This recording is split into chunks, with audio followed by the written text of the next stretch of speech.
Okay, so yan si Brother Bo Sanchez, kung nakikita niyo na yung kanyang abundance formula, ang 10, 20, 70. Okay, ito po yung mga formula para sa mga taong may mga anak na o pamilyado na, no? 10, 20, 70.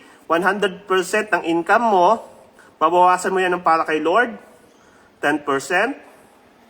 20% para sa sarili mo. Ikaw na nagkudkud ng kubeta, kabayan, ha?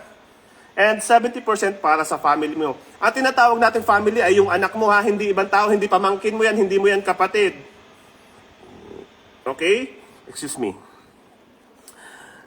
100%, 10, 20, 70. 10%, malakay 310. Okay, biblical po yan. Mayaman ka man o mahirap, 10% lang. Kapag may taong mangungutang sa'yo, kabayan, 10% lang. Biblical yan. Kung anong ginawa mo kay Lord, ginawa mo na rin sa kapwa mo.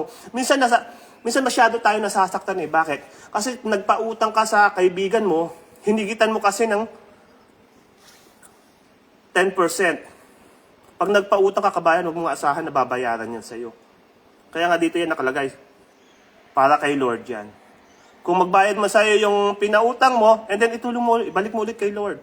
Ang importante niyan, lagi mong binibigay yung 10% kay Lord. Kasi siya yun naman yun tumulong sa atin. Every time na may problema tayo, siya yung kaagapay natin. Kanyang balikat yung ating iniiyakan. 10% kay Lord, malakay 310. 20% sa sarili mo, ikaw na nagkudkud ng kubeta. Genesis 41 verse 34 and 49. 20%, kabayan.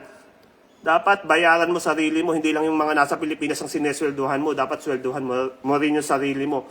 Yung sweldo na to, kabayan, hindi ito yung kinakain, ha? Hindi ito yung blowout, ha? Hindi ito yung isinasali mo dyan sa Charter Road na mag-beauty pageant ka, tapos aakyat ka ng bundok, tapos magsiswimming kayo, tapos mag-blowout ka. Hindi ito yung 20%, ha? Ang 20% ito yung papasok sa account mo. Na kapag nawalan ka ng trabaho, ito yung magbibigay ng pera sa'yo. Investment mo to. And then 70%. Kung may anak ka, ito yung pinapaaral mo para sa kanya. Kung elementary pa lang yan, kung high school pa lang yan, dapat 70% pa rin. I-reserve mo na kaagad yung gagastusin para sa college ng anak mo. Bakit? Kapag nag-college yan, kabayan, ubus-ubus pera talaga. Hindi mo mapipigilan. Bakit? Kailangan makagraduate eh.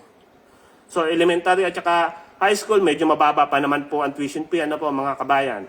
So, isave mo na yan. Bakit? Kasi pag nag-college na yan, mangungutang ka kaliwat kanan kapag hindi mo pinaghandaan. 10, 20, 70. Biblical po yan mga kabayan. Ano po? Kapag may church ka, tanungin mo yung 10, 20, 70. Abundance formula ni Brother Bo Sanchez. Okay? Kasi kalimitan po ng ginagamit sa mga church natin dito ay 10% lang. So, kayo na po mga kabayan ang mag-judge para sa sarili mo. Ano po? So,